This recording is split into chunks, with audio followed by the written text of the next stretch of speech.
श्री साईराम। मैं श्री कृष्णचंद्र शतपथी। प्रिय दर्शक बंधु, मो चैनल को आपण मान स्वागत जनाऊँगी। प्रिय दर्शक बंधु, आज जानिबा साप्ताहिक राशिफल 29 सेप्टेम्बर रु 5 अक्टोबर 2025। यही सप्ताह यही 7टी राशि पाई खोलिब भाग्यर ताला। अपार धन पाइबार संभावना अछि। ग्रह गतिविधि जोगु साप्ताहिक राशिफल आकलन कराए। ग्रह मानकर गतिविधि जोगु आसंता सप्ताह किछि राशि पाई अत्यंत शुभ होबाकु जाउतिबा बेले अन्य राशि गुड़िक सावधान हेबा आवश्यक। मेष राशि यही सप्ताह आपणकर सामान्य चिंता और अल्प किछि मानसिक भार बढ़ी पारे। किछि जरूरी सम्मिलनी किंबा आपणक द्वारा नूतन सुजोग आनी पारे। यही समय रे आर्थिक दृष्टि लाभदायक हेब। परिवार रे सम्मान और समर्थन मिलिब। आपणकर प्रेम जीवन अधिक रोमांचकर हब। स्वास्थ्य और शांति उपरे ध्यान दियंतु। वृष राशि यही सप्ताह आपणकर योजनाबद्ध भाव में काम करिवे एवं लाभवान हेबे।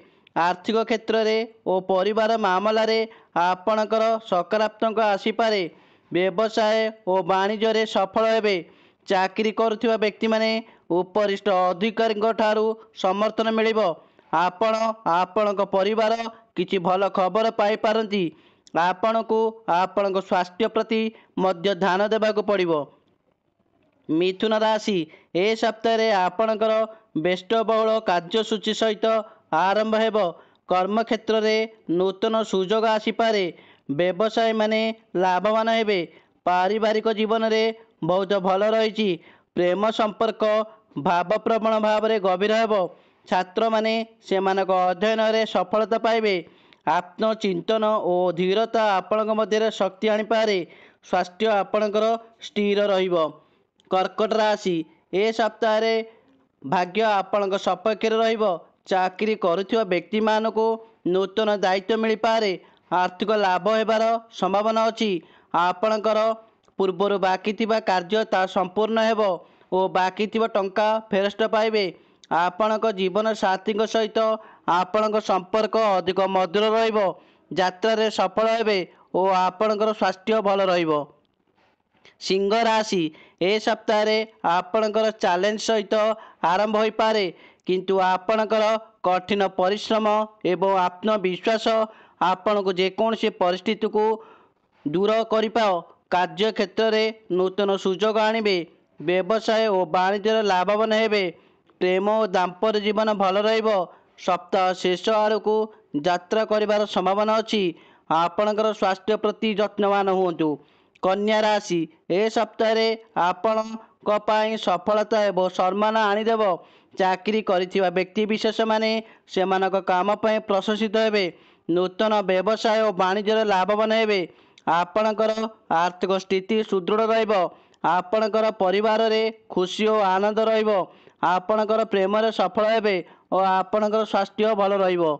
तुला राशि ए सप्ताह आपणकर आर्थिक स्थिति सुदृढ़ रहिबो। आपणको कार्यस्थल रे सहकर्मी ठारू पूर्ण समर्थन मिलिबो। आपणकर आर्थिक स्थिति सुदृढ़ रहिबो। सप्ताहर मध्य भाग रे आपणक परिवार रे एक उत्सव होई पारे। आपणकर प्रेम जीवन खुशीमय हेब। स्वास्थ्य और मनोबल उपरे लक्ष्य दियंतु।